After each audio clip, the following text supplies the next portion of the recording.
Go. Get out of here. Get the out of here. Go. Run. Run. Run. Run. Faster. Faster.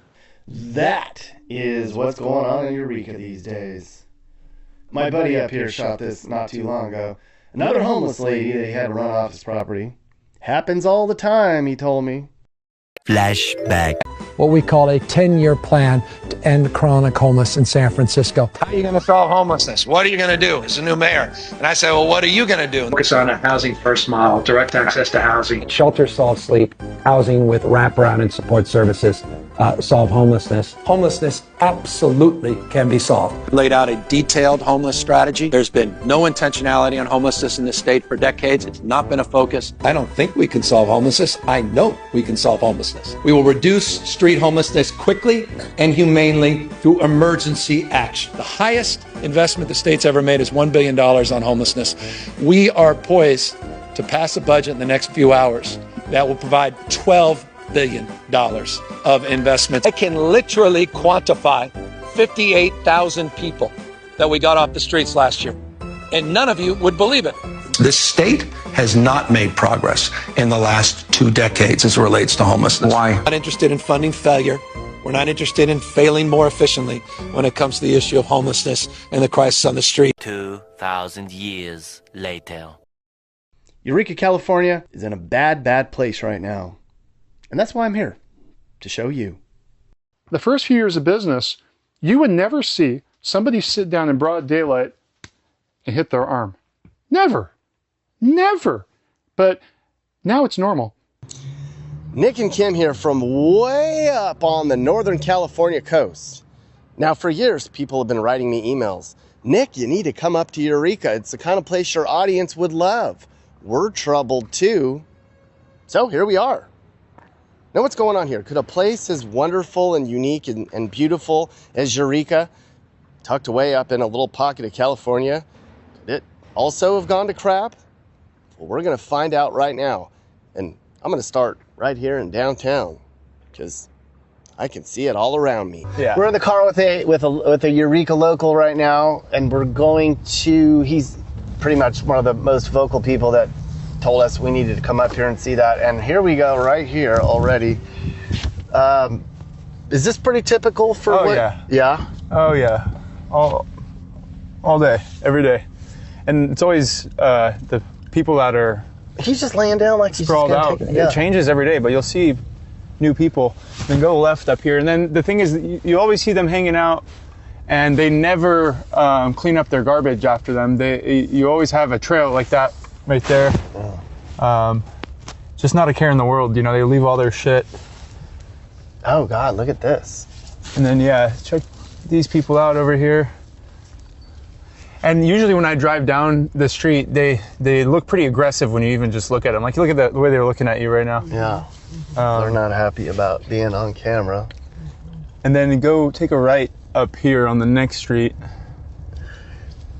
God, it's such a wonderful city, right? Like, it's... Yeah, this is where it's usually the worst. God. In the morning... Oh, my goodness. In the morning, you'll have everybody from around here kind of... with their tent set up, and then the cops come and tell them to move it, but they don't go anywhere. They just hang out. Is this our Skid Row? Pretty much, yeah. It's our mini Skid Row here. And they don't... These people are all... The thing is, they don't just stay here. They go steal shit from all over the town. This guy on the bike right there, he rides right in front of my property, blasting music, scouting for shit. Yeah. He's been going around for a couple years. Just sketchy people that you really don't want to have anything to do with. Damn, ever. That's like gangs in New York shit back there. Yeah.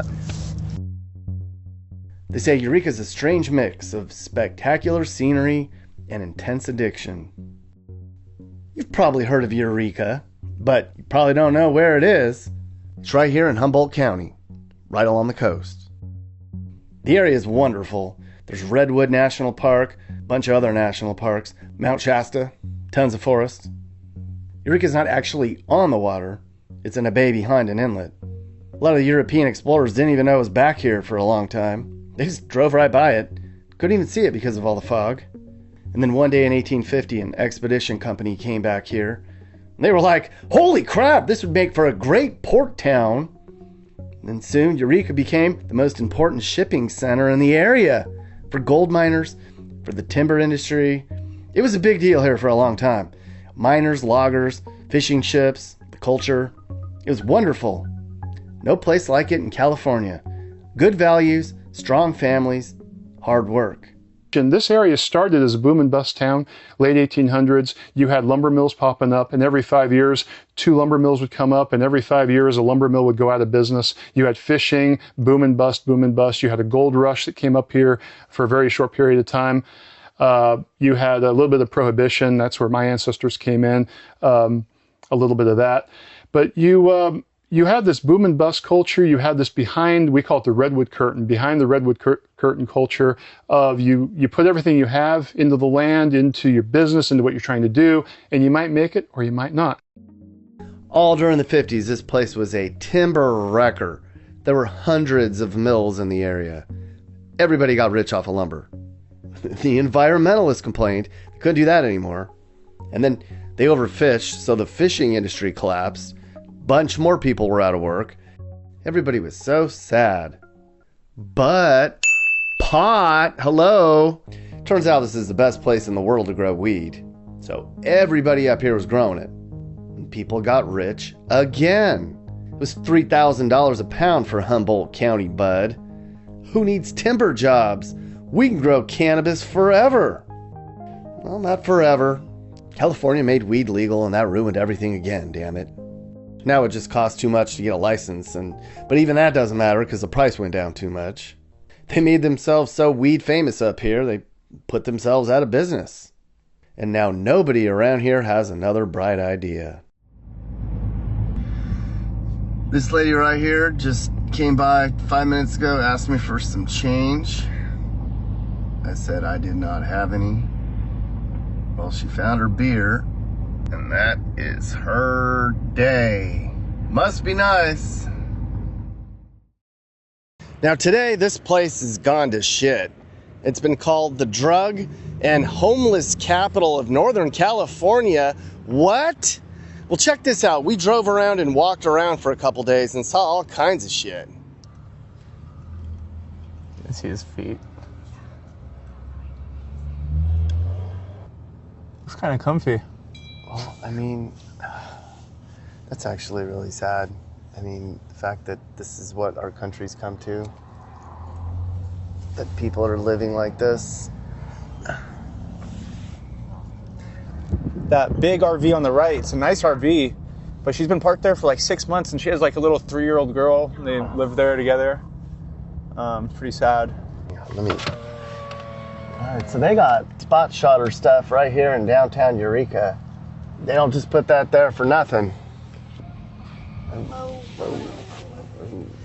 think that lady almost ran right into the car. Yeah, she just came out of the marsh. She's just wandering around.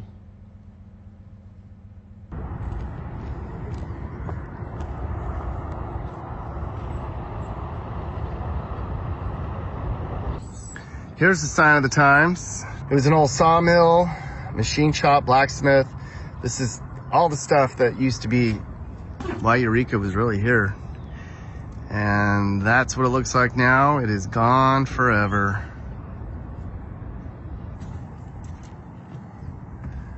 This dude's got a barbecue. He's coming down here to make some food. Somebody else is back there with the... Oh. Angry. We saw her earlier. Yeah, we got her earlier. Yeah, that's the thing about this. We already are seeing it more than once. The small town feel definitely translates to the homeless people too. You know, you recognize the same people every day. Yes.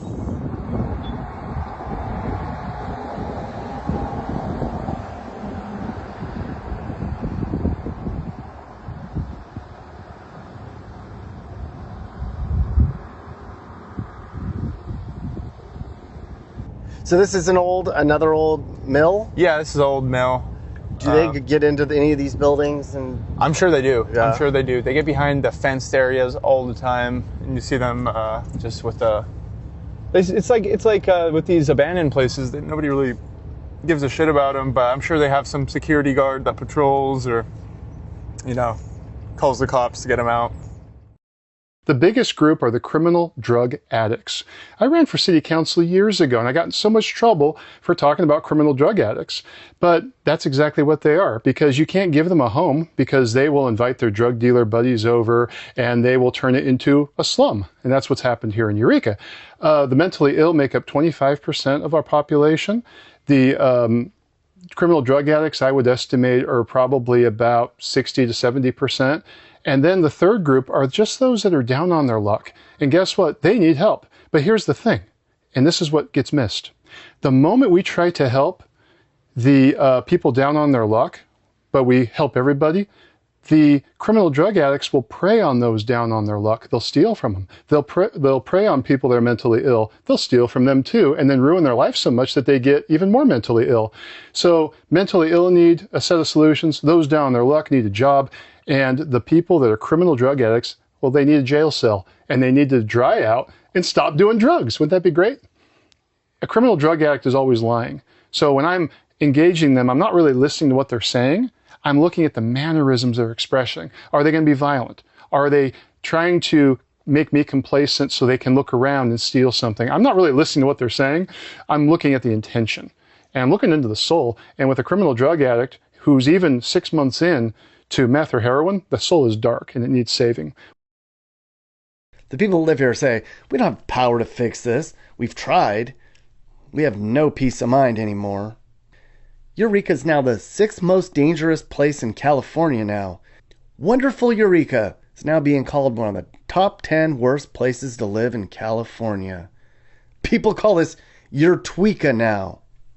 And that is a damn shame. All the homeless people come up here from San Francisco on buses. Even though Eureka was like, stop sending them. We got plenty, thank you. But they keep coming. Word's out. Eureka has a very generous welfare office. Because before 2016, this area thrived on black market cannabis, right? And so we had $2 billion of cash in this county circulating.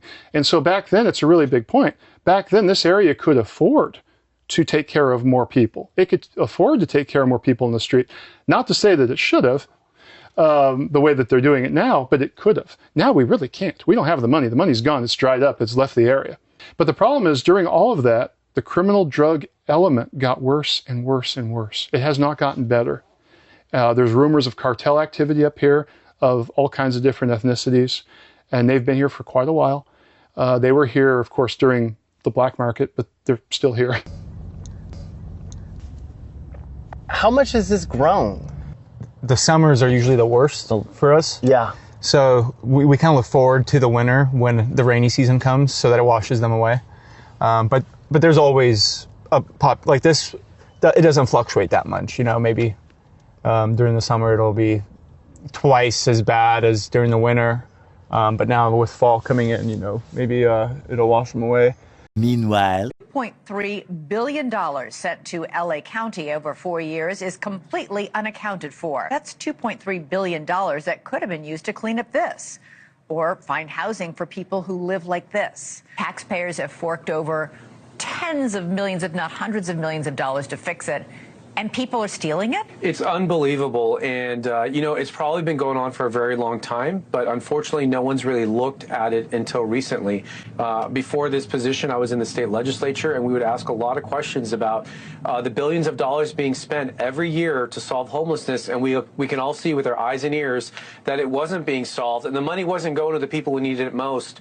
So one of the first things I did after being appointed as the U.S. Attorney here in L.A. was to create the Homeless Fraud and Corruption Task Force. We were starting from the bottom up, and we began brand new investigations with the IRS and the FBI, and it's already culminated in 2 separate indictments, and I can assure you that more will come.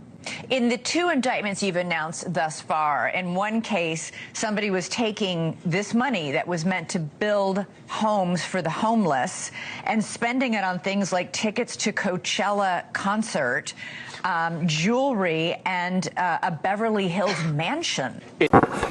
What? It's frankly outrageous, and this goes to show when you hand out billions of dollars with little to no oversight, there are people out there that will take advantage, and that's always been our suspicion, is that there's been very little oversight or accountability to the individuals who receive this money. Most of the money goes out to nonprofits or developers who claim they're going to use the money to build housing, and what we saw in these two investigations, that's not where the money went, and it was used to pay one individual's American Express bill. In these two cases represent over a $50 million loss, and that's again scratching the surface. We have many more investigations open that I cannot get into, but we are going to follow the money. We're going to follow every dollar, and we want to make sure the money went to its intended objective, which is to assist the homeless. And if any of it was diverted for personal use or other use that wasn't authorized, we intend to criminally prosecute those individuals. This is a statement where Secretary Newsom has announced that the Department for Homeland Security will give, and this is the quote from Fox and Friends, illegal migrants a $3,000 holiday stipend if they self-deport by December 31st. Well, it's home for the holidays season, so not only are we returning those kiddos back to their families that Biden lost, we also are saying that if you voluntarily want to go home now to your country, if you're in this United States of America illegally, we will give you $3,000 through the holidays to send you home. We'll buy you a ticket, give you $3,000 to go home, and that includes people that have not been detained, maybe have interacted with us, are detained and don't have criminal charges against them. Yeah, raise your hand. We'll help you get home. We'll facilitate it, and you might get the chance to come back to this country the right way someday. If you wait until we interdict you and detain you and arrest you and have to deport you ourselves, you'll never get the chance to come back. So go on the CBP Home app and get the information, and we'll make sure you get home in time for Christmas. When it's time to go, you can choose how. You can wait for enforcement, or you can leave on your terms. The CBP Home app lets you self-deport with dignity, directly, and securely. Don't wait. Decide how it ends. Crying harder. Crying harder. Trump is your president. Crying harder. Crying harder. Trump is your president.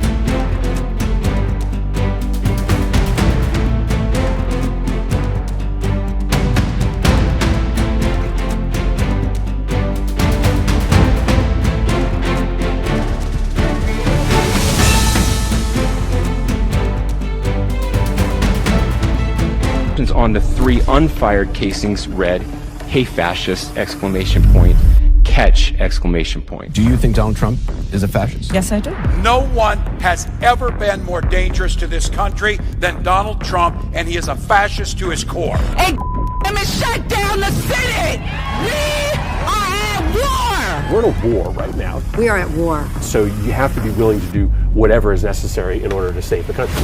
And that's why the gloves are off. Donald Trump and the MAGA Republicans represent an extremism that threatens the very foundations of our republic. And yes, there are many threats to democracy. We see it with these extreme candidates. I just don't even know why there aren't uprisings all over the country, and maybe there will be. You can only push people so far. And then they start to take matters into their own hands. What the American public want is for us to bring actual weapons to this bar fight. This is an actual fight. You know, this is literally call to arms. The MAGA movement is a threat. But Michelle says that, when they go low, we go high. No. With all due respect, if they go low, we don't go high. When they go low, we kick them. We take them to the mud and choke them out. And make sure that they stay down. And you know what? Kick them when they're down, because they deserve it. Get up in the face of some Congress people. We are going to be in your face. We are going to be on your...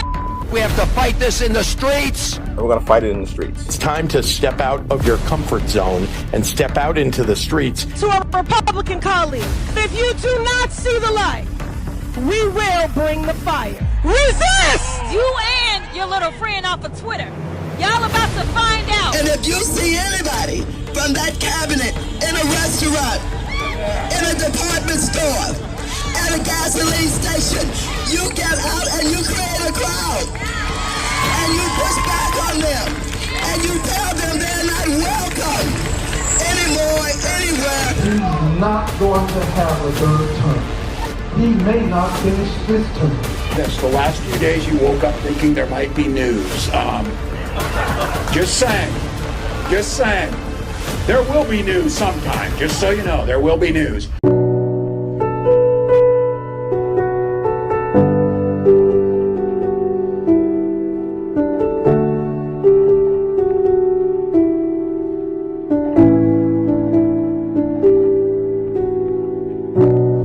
I want to be remembered for courage for my faith.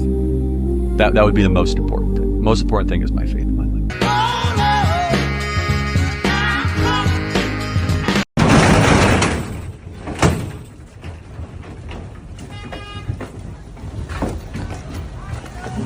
But if you're not happy in the U.S., if you're complaining all the time, very simply, you can leave. You can leave right now. Come back if you want. Don't come back. It's okay too. But if you're not happy, you can leave.